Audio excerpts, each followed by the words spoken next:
Hello, everybody, and welcome to another edition of Magic Mics, proudly sponsored by CoolStuffInc.com, CardHoarder.com, Alter Sleeves, as well as Twitch subscribers and Patreon supporters just like you. I am Evan Irwin, and we get started each week by saying hello to my two co-hosts, MTG Nerd Girl. Hey, guys. Ruben Bressler. What's up? How's it going? Everything is lovely, and we're going to kick it off with our first pick and the giveaway. Get your chance at a $50 gift certificate to CoolStuffInc.com by typing !raffle in the chat. But subscribe first to get 2 chances during September discounts, please. Right. And don't forget our raid at the end of the show to support a member of the community. Enter your suggestions at the end of the show to see who we raid tonight. The giveaway ends in 30 minutes, so get in on that. And if you're listening to the podcast, I swear we give those away. I promise you we do. That is thanks to our sponsor, CoolStuffInc.com, where you can find cool stuff in stock every single day. But first up, it's time to talk about Innistrad Midnight Hunt. The official preview thing happened this morning. We had a whole special segment with Jimmy Wong, and we had like big actors there. And Magic Mike's, not this Magic Mike's, but Magic Mike's Joe Manganiello. There you go. Also well known for being on the show True Blood, so that's kind of a reason for him to be in the Innistrad stuff. Also a big D&D player, so he's done lots of stuff with Wizards in the past. It was really good combo. They did a whole bit where, you know, he was the werewolf and like the moon was coming. It was all very cute. I really enjoyed it. But as such, it also revealed a whole bunch of cards and stuff. And they talked about the booster fun that they're going to be doing this time. And the fact that they're going to do cards that are only in set boosters and collector boosters for the first time, which also makes me sad. But let's back up a little bit here. Let's start from the top, shall we? Let's talk about a little fear and booster love. There we go. There's the window. All right, here we go. Bringing it up on the screen. Goodness gracious. Horror returns to Magic. Look, there's this weird thing where like we'll take a place we like and then we'll come back to it and we'll either destroy it or we'll have it to go to war with itself or both. And then they'll look back and they'll go, man, you know what people really liked? The first thing. And then they go back, well, guess we'll go back to the OG. Remember everybody likes the OG? Well, yeah, we do. That's what we liked about it. There's an interesting thing that happens, especially with these themed planes, I want to say. Mm-hmm. Innistrad is the horror plane, and we started with gothic horror. Then we went with Lovecraftian horror, and it did get destroyed and it did get messed up, but I felt like that was done in a flavorful, interesting way. Mm-hmm. It added something to Innistrad, even though it did add to that like sort of Eldrazi fatigue. Yeah. This is another play on horror. This is the classic Hollywood monsters. Everything I've seen so far is, I've seen that in a movie from 1935, which I absolutely love. Like the coven keyword is reminiscent of witches who have a coven, and you need 3 of them to do a ritual together. Everybody's seen Hocus Pocus. Yes. And you know, we're going to get night and day. So like everything here signals to me, yes, this is another play on the horror trope. Yeah, it is. It's a whole way for and I appreciate that angle. I like the old horror movie stuff, right? And if you're going to go gothic, and we've kind of went super gothic, and then we kind of went, very eldritch, otherworldly, it's time to kind of go back to the roots. And sometimes that's a movie poster. You don't know. So there were plenty of spoilers thrown out in this magical presentation that they had, including showing us the keyword disturb. It's like on Beloved Beggar for a white and a generic mana. It's an 0/4 uncommon human peasant with a disturb of 2 white and 4 generic mana. You may cast this card from your graveyard transformed for its disturb cost. And when it's disturbed and brought out to the world, it is a Sarah Angel, a 4/4 flying vigilance. And if it would be put into a graveyard from anywhere, you exile it so that you don't have a crazy loop situation. But this is a really cool way to it's like Flashback, but for double-faced cards. That's awesome. Yeah, I think it's a great little way to do it. It's essentially Flashback. Yeah. Or they figured out the before and after stuff, right? We did that too, which is very similar, but those were just spells, not permanents, usually. Right. Aftermath. Yeah. Yeah. And it's just a very clever way to do it. Double-faced cards are a really flavorful way to tell a story. This one is a fabulously maudlin kind of story, but that's what you want out of your Magic cards. You play Magic to feel something. Yeah. And I feel something when I look at this Magic card. Yeah. It's a little hokey, I guess, but I mean, listen, it's man, okay. They're not, it's not Shakespeare. I guess I feel something when I crush my opponent. So I guess that's right. That too. Sure. There you go. This is the please kill this card. And then you're like, well, they just won't ever tackle anything with 4 power or more. Right. Really annoying. They did also unveil the slow lands. This is the other slow lands that, when did the originals come out? Shadows of Innistrad, I believe. This is the allied slow lands, which means they enter the battlefield tapped unless you control 2 or more other lands. So they have the red, green, and the blue, white, and the black, blue, and all that good stuff. And they all start to look the same. And I forget which I have when I bought all of them in a deck. And then I play the wrong one that enters. And I'm like, oh, poop. The wrong way. And you're like, wait, that was the Kaladesh one, not the slow one. No, because when they were first unveiled, I was like, oh, these are like the Kaladesh lands. They're just the allied ones. And no, they already did those already. And right. These are slow, not fast. Yeah. So this is so Deserted Beach has the exact opposite text of Seachrome Coast. Is that right? Right. So that's weird. That's weird and fine. The art is pretty.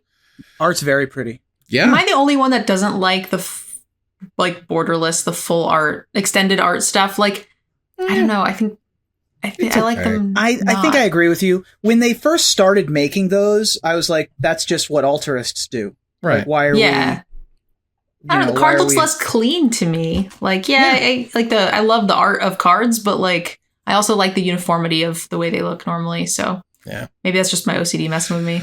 Well, one of the other examples of the new mechanics is Coven. This like kind of blew my mind and also made me go like, well, duh. Sigarda, Champion of Light, is 2 white, a green, and generic mana for a 4/4 mythic legendary angel with Flample, Flying, and Trample. The humans you control get +1/+1, and it has Coven. When she attacks, if you control 3 or more creatures with different powers. And I was like, oh my God, what does that mean? Are they like Supermen? Like, do they have like special powers, like a keyworded power? Do they have to have a tap ability? I was like, oh snap. And no, it's literally 3 creatures the power. with different power / toughness, different power amounts. And I'm like, oh, that's so obvious. I also thought it was like different powers, like abilities on That's cards. awesome. It was like, oh, we get to the super team together and they all have to be able to do stuff. It's a little disappointing. That's like when I was younger and my mom said that one of her friends at work was a cat person. And I was like, really? Like with the ears? What she meant was a cat enthusiast. Yes. So to finish out the card here, when you attack with her, and if you control 3 or more creatures with different powers, you look at the top 5 cards of your library, you may reveal a human card from among them and put them into your hand, and the rest on the bottom in a random order. This to me is they learned a lesson from Winota, which is maybe don't put it into the battlefield indestructible and attacking. How about just put it in your hand? Yeah, with a bunch of other like double striking nonsense, right? Right. I was a little surprised that it didn't put it into play. Yeah. Just untapped and not attacking. Again, they've gotten burned by that. So like, you keep giving free stuff, it kind of starts blowing up after a while. Yeah, this card is also a little bit stronger on its own, right? The 4/4 flying trampler for 4, which is just pretty insane. Yes. The evasion and pumping the rest of your team. Yeah. Yep. So they talk about here in the article, one of the treatments is the Showcase Equinox. These cards have just a really cool, intricate border. Yeah. Where werewolves and warlocks get to enjoy a whole different treatment than the other, which is neat. So there's a sun in the upper left and then a moon in the upper left. That's right. But they're very cool. Stylized. Yeah. I love it. Very cool. And so they have the Eternal Night Legends, which are those that aren't the werewolves and the warlocks and whatnot, just like the Sigarda, Champion of Light we talked about a second ago. And of course, there are the Eternal Night full art basic lands that we saw previously. There's a really cool video from Gavin Verhey where he shows you the gloss that's on little pin lines around the side of it, which is really nice. Okay.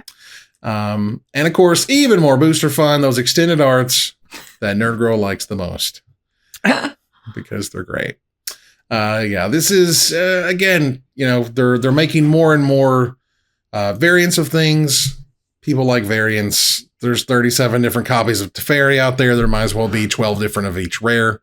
And they got special treatments. Now they have multiple showcase frames. Before there was just the one, right? You know, it was either a showcase frame or it wasn't. And now you can do the Equinox or you can do the Eternal Night thing. So all sorts of crazy, silly, fun stuff going on there. I like the like very ornate borders. Those are really pretty. More so than the extended art stuff. Yeah. Sorry, I got so close to the camera. I was looking really closely at the art. It's all good. Again, it's funny, the Coven keyword for me. I was like, oh man, because I saw one of the cards that got spoiled earlier or whatever, and I was like, what does that mean? What are the powers? What do they do? Does people have powers now? That'd be insane. They don't. Unless there's any particular preview that you guys would absolutely like to discuss or chitter chat. I mean, Flashback is back, but we kind of already knew that. Right. There's a few neat cards, but nothing to me that stands out like we must absolutely go over this. There's a couple of, we should talk about be strong cards, but right. We should talk about day and night. There's Daybound cards and there's Nightbound cards. It's really important because it's totally different from what we previously had.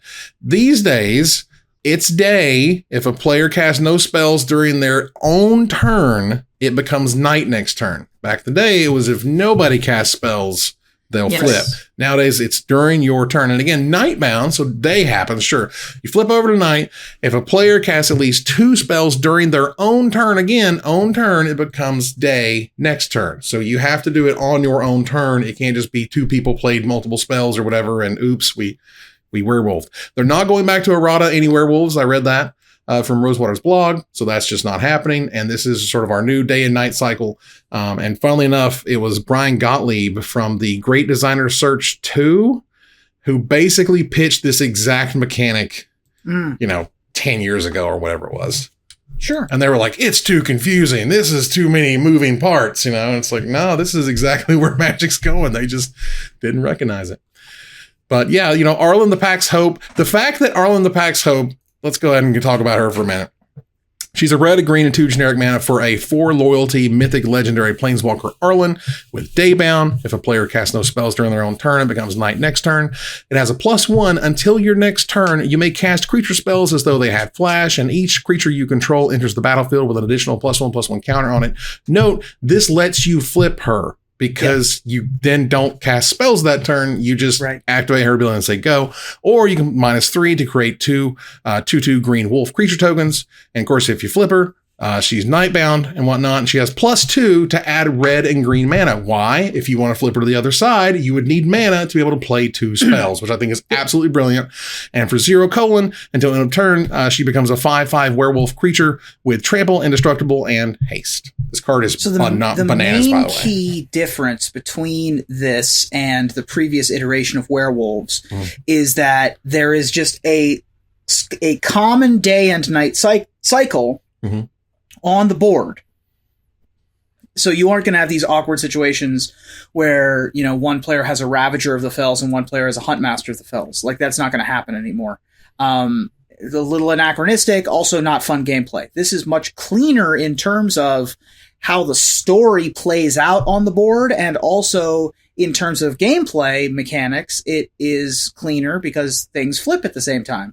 And so I really like how they've come to this Daybound and Nightbound cycle.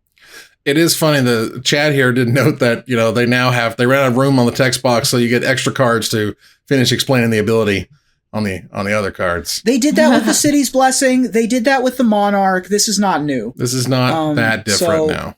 I like it. I think it's great. The other thing that they introduced, I believe today, is decayed. Yes. Right? Decayed creatures. Decayed is an interesting keyword that they gave to the Stitchers and to some of the zombies. Basically, decayed means that the zombie can't block. Right. And if it attacked, sack it at the end of combat. Yep. So you can making worse zombie tokens, which is kind of great. You can make bigger, better tokens because they only get to swing once. That's brilliant. Yeah. I love it. And you can also have things that generate more tokens because they have some sort of, temporary lifespan, essentially. Right. Right. And, zombies entering the battlefield and dying, all that stuff triggers things. For example, Jadar, Ghoulcaller of Nephalia here, being a black and generic mana 1/1 rare legendary human wizard. At the beginning of your end step, if you control no creatures with Decayed, create a 2/2 black zombie creature token with Decayed. Great. That's fantastic. That's Ophiomancer. That's a 2-mana Ophiomancer. There you go. Get your Ophio on. It's got a there's a blue creature that I think we only saw in Spanish so far. Yes. It's basically Monastery Mentor. It's every time you cast an instant or sorcery, you make a Decayed 2/2. Right. And then at the end of your turn, if you have 3 creatures, you can turn it over. 3 or more creature tokens. 3 or more creature tokens. Right. You can turn it over and make all your Decayed 2/2s into just vanilla 3/3s. Oh my God. Which is great. Yeah, the creature tokens you control, when you flip him, lose all abilities and have base power and toughness 3/3. At the beginning of your upkeep, you may transform Toy Factory. So, wow, you can just kind of keep making tokens, living tokens. Nerd Girl, this is great. This is fun. This is fun gameplay. This is the fun gameplay you signed up for. So, as the person who writes your limited set reviews, this is a crap ton of text on both sides of all these cards. That is the big deal about transform sets, double-sided sets, is that they say there's 300 cards in the set. What they mean is there's 500 cards in the set. Yeah. And 2 tokens that describe what the things do. There's a bunch happening. Also, we're at the point in spoiler season when I don't know what's in a pack or not. Like, I won't know what is available in a regular booster pack from Innistrad Midnight Hunt until I open booster packs. And I'm like, I never opened this card. Oh, it's because it's a commander-only card or whatever. That's another thing, yeah. Like, I'll need to make sure that, like, you're paying attention to the cards that are not in the set boosters, right? Because they have, like, however many more cards than they won't have in the draft boosters, which presumably won't matter in drafting on Arena either, right? Right. Yeah. The whole thing is there's a lot and everything's different and it's weird. And like at this point, just sort of as a business, it's a question of like, is this in foil? Wait, does that have an extended art? No, that has a showcase art. Well, what does this other thing have? Well, this has a showcase art and an extended art and the other blah, blah, blah, because they're a planeswalker. You're like, oh my God. Right. During the YouTube preview today, they showed off, I think, 6 arts. 6 arts. For Arlencord? Yeah, technically 3 different cards. 3 different cards front and back, 6 arts. Right. There's the normal one, there's the showcase, and then there's the extended art. And each of those has 2 different arts, of course. And like the extended art one has her like as a young, I guess, leader or whatever. That was really cool. Holding a little like wolf cub thing. That was really sweet. I enjoyed that a lot. But unless you guys... Hopefully some of the alternate arts is giving some artists some really good opportunities. I never really thought about that, but... That's true. Absolutely. That is very good. All right. So, and they did note that there was going to be Webfiction that's happening. And apparently this first episode is already up. Yes. Which first is great. Episode of like stories to read is back up. I'm excited. I haven't read this one, but the fact that there is a daily MTG like piece of fiction to read makes me happy. Nice. Very nice. They talked about what's going to be going into the Mastery Pass if you want to do that stuff on Arena. Of course, they have sleeves and things for you, as they'll sell you those things. And that's pretty much it for the new stuff moving forward for today. Great. But we still got cool stuff to show you as we move on here out of the first pick to gather the townsfolk. Thanks to our sponsor, cardhoarder.com. Bring that up here, right here. Offering the best inventory prices and delivery of cards for Magic Online, cardhoarder.com. We do appreciate that sponsorship. Over here, there are... Still the best logo in the business. Fantastic logo is confirmed. We have end-of-year regional celebration judge promos. These are going to be worth $1 million. Let's just get that out of the way. Let me bring them up on screen so we can oogle at them as they should. This is a foil alternate art Edgar Markov. Edgar Markov, if you don't know, is like a $30 to $40 something card. It's crazy. This version is super sweet. I love it. Yeah. For those who don't know, Edgar Markov is great because it's a black, a white, a red, and 3 generic mana for a 4/4 mythic legendary vampire knight with Eminence. Whenever you cast another vampire spell, if Edgar Markov is in the command zone or on the battlefield, you make a 1/1 black vampire creature token. It has first strike and haste, and whenever he attacks, you put a +1/+1 counter on each vampire you control. That's ridiculous. Yeah. And fun, but ridiculous. The Eminence ability of being able to play things on turn 1 and get 2 creatures is like bananas. Just for free. Like crazy. Yeah. Also, Azuri Claw of Progress. I have no idea the finances on this one, but it's a blue, a green, and 2 generic mana. Originally showed up in New Phyrexia? No, this was in a commander set. Was it a commander set? Yeah. Azuri Claw of Progress. Blue, green, 2 generic mana for a 3/3 mythic legendary elf warrior. Whenever a creature with power 2 or less enters the battlefield under your control, you get an experience counter. At the beginning of combat on your turn, put X +1/+1 counters on another target creature you control, where X is the number of experience counters that you have. Yeah, very popular commander. Yeah. I'm being told this is Commander 2015. Nice. Thank you, TAC. Excellent. From the chat. Yeah, and this version looks, again, fantastic. I love it. It's really sweet art. And finally here, hoo boy. We got 4. We have 4 total, not finally. Oh, yes, we do. Oh, God. That's great. 4 total. Yeah. Kyrek, Son of Yawgmoth. Goodness gracious. 3 Phyrexian black mana and then 4 generic mana for a 2/2 rare legendary horror minion. Yeah. Which I guess they couldn't fit Phyrexian horror minion in there yet or whatever. There's a couple things. Once we talk about all 4, these were printed a year ago. That's true. And there's proof of that because this is not a Phyrexian. Right. And the next commander says converted mana cost instead of mana value. I see. So, well, it's a 2/2 legendary horror minion with lifelink, and for each black mana and a cost, you may pay 2 life rather than pay that mana. And whenever you cast a black spell, you put a +1/+1 counter on Kyrek, Son of Yawgmoth. And lastly, we have Mizzix of the Ismagnus. This is another commander deck thing. Yes. It'll look cool as hell. Absolutely brilliant.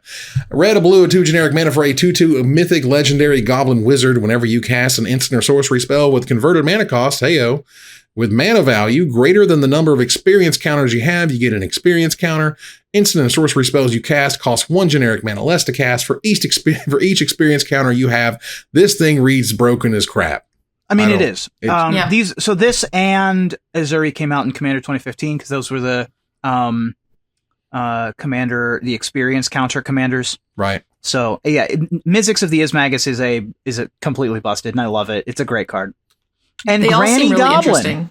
Sorry, go ahead.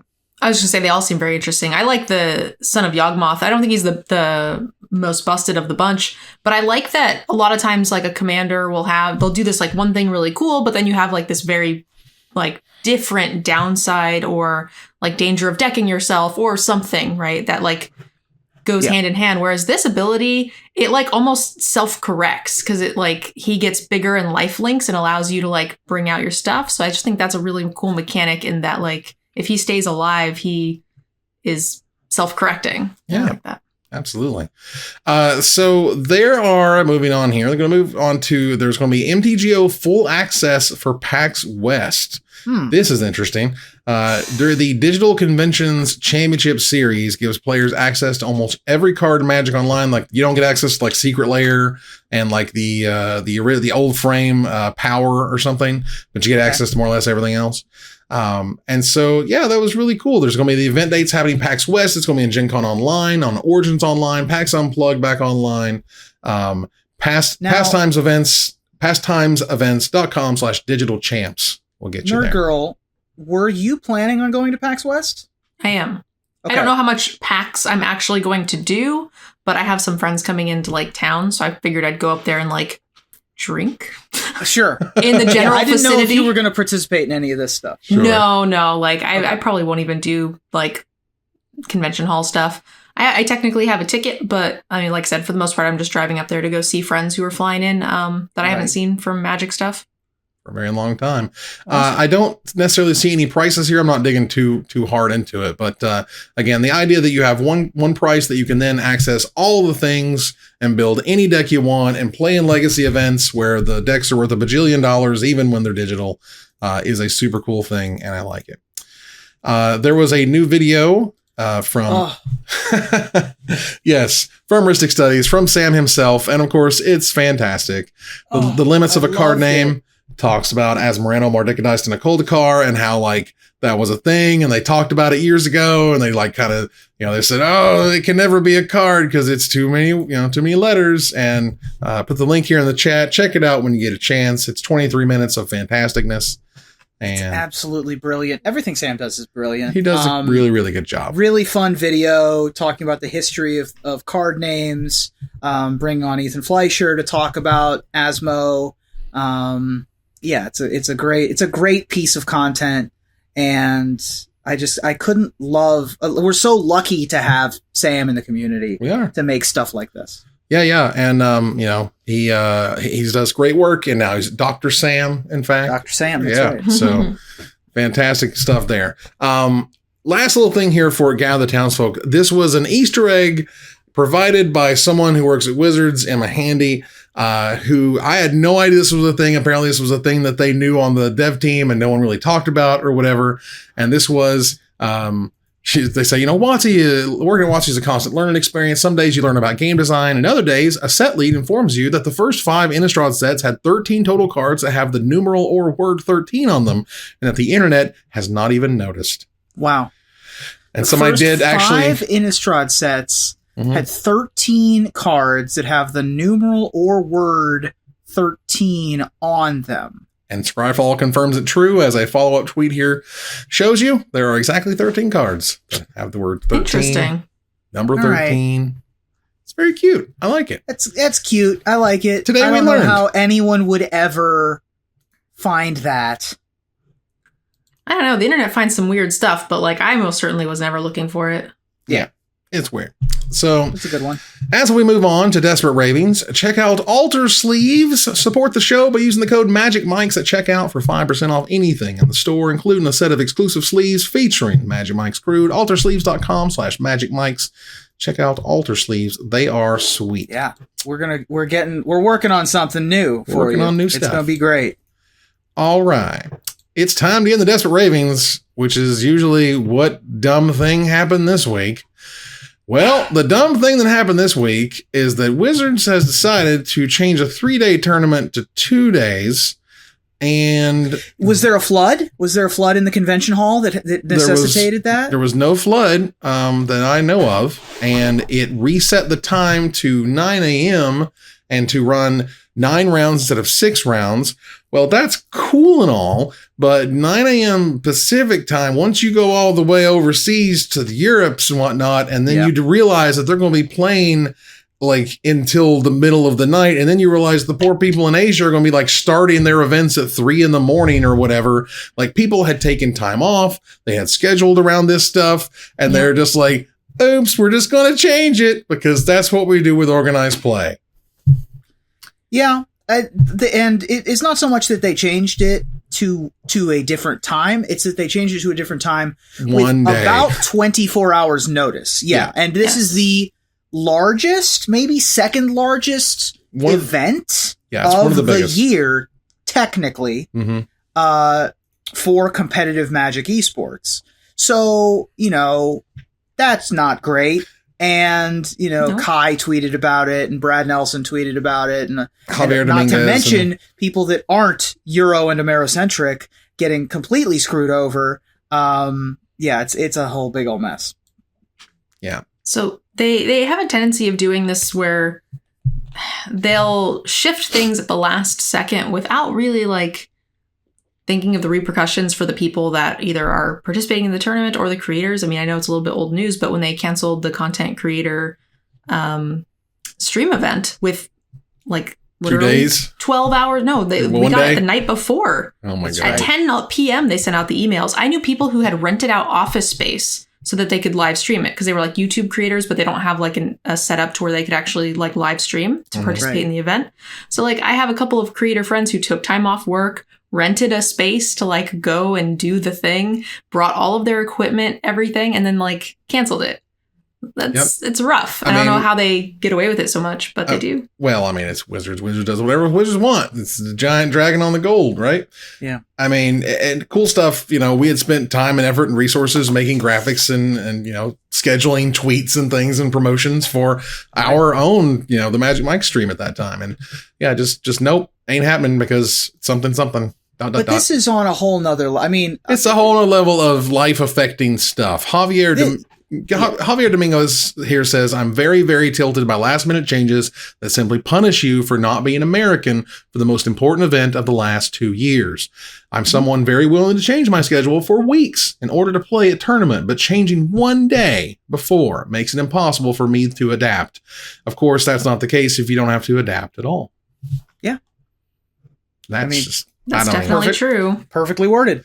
And at the end of the day, Wizards it's not going to matter. I hate it. Like I do hate it, but like it's not going to matter, and that sucks because organized play to me, like how you see some of those tweets, like it's 2003 and you're watching so and so and you're eating such and such, right? It's 2018 and you're drafting Dominaria at the store, and a GP happens this weekend and a Pro Tour's happening the weekend after, right. And life is good. And there's an SCG event alongside it, so you can watch the GP or the SCG event if you want to. It's like that was a thing that we had. And a dude in the hotel lobby is willing to sell you. No, you know what? Never mind. I'm not gonna Let's not ruin it. Don't ruin it. We're reminiscing, for God's sake. Anyway, I have specific memories. I'm sure you do. You and 7 of your closest friends pile into a Mercury Sable, drive 6.5 hours to Morgantown, West Virginia. I have very specific memories. Okay, all right. So, all right, Nerd Girl. Here was the moral quandary. All right, and have you done this? Have you ever? I'm ready. Ran out the arena good game to make them do something as a bluff? Yes. I too have done that many times. I don't do it anymore. I used to do it when Arena first came out and it was still in closed beta. Okay. With Lethal on board, I would just good game with the combat trick to get them to make the commit, right? Yeah. I have not done that in 2 years since or whatever. As soon as we basically went into open beta, I don't touch emotes at all. Right. I instantly muted emotes. I'm not sure I've ever seen an emote on Magic Arena. However, if I did, I would absolutely do this because you use every tool in your arsenal to win the game. You absolutely You play to win the games. Yeah, I feel like it feels like there's definitely a line between those who have played very competitively and those who play very casually. And the very competitive ones are like, whatever it takes. If you have to hold your mouth weird, if you have to hold your breath, if you have to sit weird in your chair to make them uncomfortable. Yeah, I've seen it all, man. There's obviously a whole level of that stuff. There's a fine line between... They'll rush you too. Oh yeah. Yeah. For sure. Yeah. They'll manage the clock against you. I've played against, but there's a fine line between this and angle shooting. Right? This is not angle shooting. The angle shooting is knowing where the line is and skirting it in such a way as to, turning creatures with your hands sideways and then untapping them again. In a tournament, that's an angle shot because you're trying to make them elicit do something. A reaction. Right. That can be in your favor because you just so happened to make the action, but you didn't do the action. You didn't let it go and say attackers. You just touched them and moved them around a little bit. But saying good game does none of that. That your opponent is making an inference on their own. You're not doing anything the pen trick is another example of this. I've picked up a pen. That doesn't mean anything. I've not promised to do anything by picking up a pen. And then they show you their combat trick or whatever. Yeah. They run into it. It happens all the time. I love that trick. It's one of my favorites. And it's simple and it works. It works on people's expectations. And, Saffron Olives was specifically the settle the wreckage when, you're dead unless they smash into it. And that's what I did. I did that exact same play multiple times. I love it. Yeah. If you just never want to see that ever or don't care, just turn emotes off and you will never have that experience. Right. Lucky for you. That'll never be a thing. But I love that type of stuff. The reaction to this tweet was wild though. And I think it's because Saffron Olives' audience is, slightly more casual, I suppose, and perhaps haven't been exposed to this sort of Wild West of what is possible. What competitive people do in Magic when they want to win, they don't care. Like, I mean, this is where, like, you know, Bill Stark sat down his cheeseburger next to his deck as it wafted over to his opponent or whatever, who was very hungry at a PTQ. Like, this is what they do. This is degeneracy. This is team degenerate gaming. This is that they live for this stuff. Hey, don't bring us into this. I'm bringing it. You're bringing it. I know how these people operate, and I love it. I think it's awesome. I think it's awesome. I played nothing, not a single thing, but block Kithkin during Lorwyn block. I would open my deck box, take my deck out, and put a stack of Fairy Rogue tokens next to me. Excellent. And then go turn 1 gold medal stalwart, reveal Wise and send go. And people would be like, oh, what? Like, why? That's not illegal. I'm not doing anything. That's not an angle shot. You've made an inference. Right. I brought these for you. Assumptions. Yeah, definitely. Love it. I love that stuff. I mean, like, and the classic one, of course, the most classic was the vampire token with LSV there at the Pro Tour. And like Jeremy Dazani is picking up the token for him and acting like he's out, you know, signing blockers or whatever. And then he swings and LSV has to settle. Like, that's just insane. The irony of that situation is I think Jeremy didn't have another play other than to all out attack. So that one actually wasn't a pen trick so much as it looked like a pen trick, but it is the most famous example. But it looked amazing and it looked great. I just absolutely loved it. And to me, it was just like chills when he starts doing it for LSV. I was like, oh my God, he's actually leading himself down. Like, it's fantastic. I love that stuff. It's stuff, I know it's dumb, I guess it's whatever, like, but it's stuff like that made me fall in love with really high level Magic. Yeah. Like stuff that you got a next level guys like that. You can't just play normal Friday night Magic with LSV and, you know, Jeremy Dazani or whatever. Like, you can't. There's a game beyond the cards. And they play it, and there are scrubs at the Pro Tour, and I know that sounds weird, but it's a thing that happens. And lastly, I don't know if you knew it, but Pauper's trash right now. Pauper's been trashed for a while. There have been multiple articles on how bad it is and begging Wizards to do something, literally Somebody anything. call Kendra. I've heard it's a bit broken. She's already wrote the article where Pauper's a 3-deck format. No one cares? Question mark. Would Wizards care, please? Affinity, Storm, and Fairies, it looks like. Looks like, yeah. And but it's Urza. Rakdos Storm. It's no longer Chatterstorm. I guess so. I mean, it's weird that Pauper has better Storm components than Modern. Yeah. That just doesn't make any sense, honestly. But, you know, and there's no Flusterstorm to stop it. You know what I mean? There's no, you know, clear 1-mana answer that would help hate things out of the format. It's just you're stuck with it. And that's really awful. So unfortunate. And I don't know. Maybe they'll do something about it. I've heard that Historic is not great right now, but it's only been Historic in its current form for like a couple of days. We'll have to see if Throes of Chaos is really that bad. I really hate playing against that deck. I play Constructed Historic, and when I see them mulligan 3 times, I know exactly what I'm playing against. I hate your deck. I play Elves right now because I can run you over in 4 turns before you can get your Ugin out, right? Because just pissing me off because it's really annoying. And I don't know. I don't know why we want I'm that. playing a Memory Lapse deck, so. I mean, again, why do we want that experience of you gave the Cascade spell Retrace? Oh my God. Yeah. Like, well, that's, so to be fair, the card existed already. The card was already in a Horizons set. It's just now online. It's just now on Arena. Yeah, which now makes it gross because Tibalt's Trickery, literally, it gives you the spell to target with the Trickery. It makes it that much easier to play. It's ridiculous. Yeah. Also, that card isn't even good in the Green-Red Storm Jumpstart pack. So, like, the fact that it's even there is kind of stupid. It's just weird. For those who are looking for the deck list, Jim Davis put one up on coolstuffinc.com where you can find cool stuff in stock every day. But he wrote an article about how it's 52 lands, right? I know, right? But how Freyalise is like one of the most busted planeswalkers, and he's got an elf list in there, and it's great. And I can confirm that thing is a monster. Like, she's just absolutely ridiculous. Turn 2, you untap a thing, and you play another elf. Like, it's bananas. Yep. So, high five to that. All right. A little bit of splash damage Just a few. I'm not too crazy hype on either of these. I did want to note a few things. One, Flesh and Blood sending out a style guide to cosplayers. That's amazing. That's a huge deal. This is, I mean, look, all due respect, this is like the exact thing that Wizards would never do these days. This is this is a passion thing that would require a bunch more time than they thought was worth it. That would require resources they could put somewhere else, that they would say it's just not important to have a cosplay manual like this.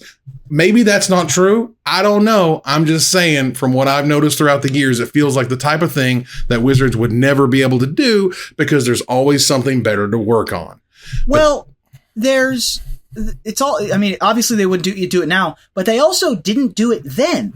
No. This is we give credit / guff to Flesh and Blood for following the Wizards playbook, but this is something that Wizards never did. Yeah. And if they want to fully take advantage of artisans and artists who are passionate about their product, this is the kind of thing that you gotta do.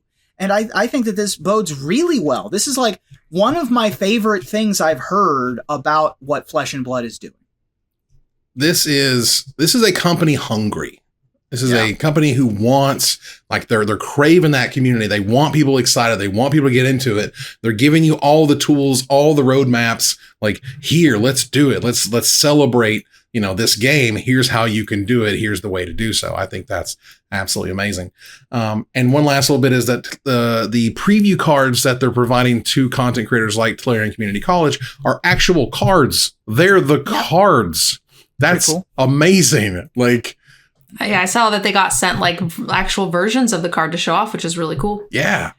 Which also makes sense when it's a paper only game. Makes sense. Small perk for the creators for sure. Yeah. Another thing I wanted to say about like the last little bit is that's one of the biggest complaints I've heard from my friends who do cosplay is that like they're like, I have no idea what the back of this costume looks like.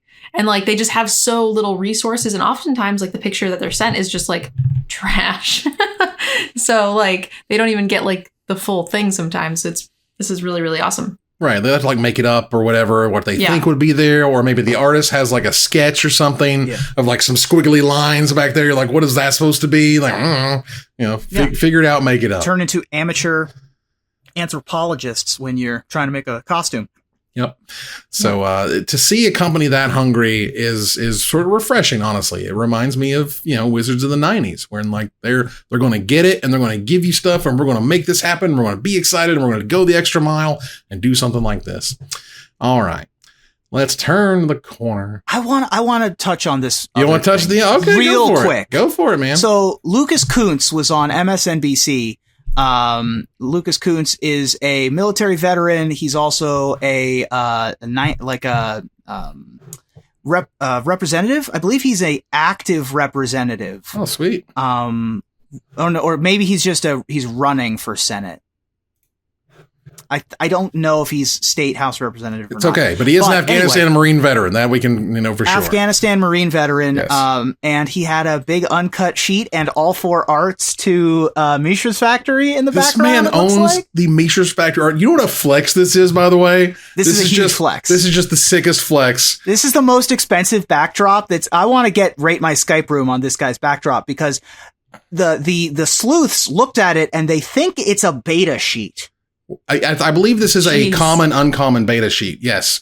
Which is wild. Oh yeah. I mean, you can see stuff like huge flex. Yeah. You can see the Circle Protection. You can see Drain Life back there. Unholy Strength. Like, yeah, this is like the flexiest flex that's flexed as a Magic collector that I've ever seen. Magic is huge in the military. I have a bunch of friends that were deployed and played Magic overseas in the Army and the Air Force and the Marines. I think that this guy, Lucas Kunce, is an old school player, unsurprisingly. So this was super cool. I just wanted to see it. I thought it was awesome. Yeah, that's a pretty sweet sheet. And like they are not producing them as much. So like all of the sheets are going up in value a ton. Cause I've got like, good to know, a dozen or more sheets. None of them of that like level. I think the best one I have is like, probably the one with Coco. I've got the Dragon's or Tarkir, whichever one, the one that has cocoa on it. Nice. But like, they've all doubled or tripled in price, so I can't imagine what that thing's worth. Jiminy Christmas. I still have the We're Sorry War of the Spark sheet, like sitting in my bedroom or whatever. The We're Sorry sheet. Yeah, the We're Sorry sheet. That was great. But like to own all 4 Mishra's Factory arts, that's a sweet, sweet flex. I really enjoyed that. All right. Moving on here, turning the corner to the finisher. Now, Seth, better known as Saffron Olive, got Magic Twitter Twitter this week with a video capture and a tweet about if using the built-in emote function of MTG Arena to your advantage is unsporting. Well, proponents of the play point to LSV's use of the so-called pin trick at PT Guilds of Ravnica, among others.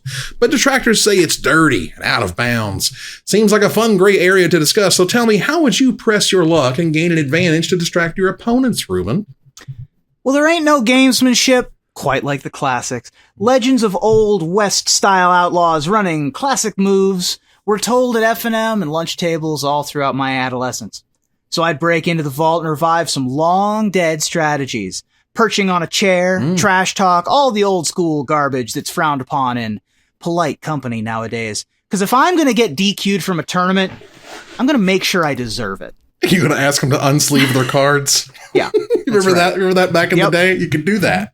You could do that. Nerd Girl? What some might call gamesmanship, I see running a good bluff. God damn it, Ruben. I'm sorry. These are always so hard for me to deliver. Oh. And there's already a bunch of Magic and poker crossover, including myself.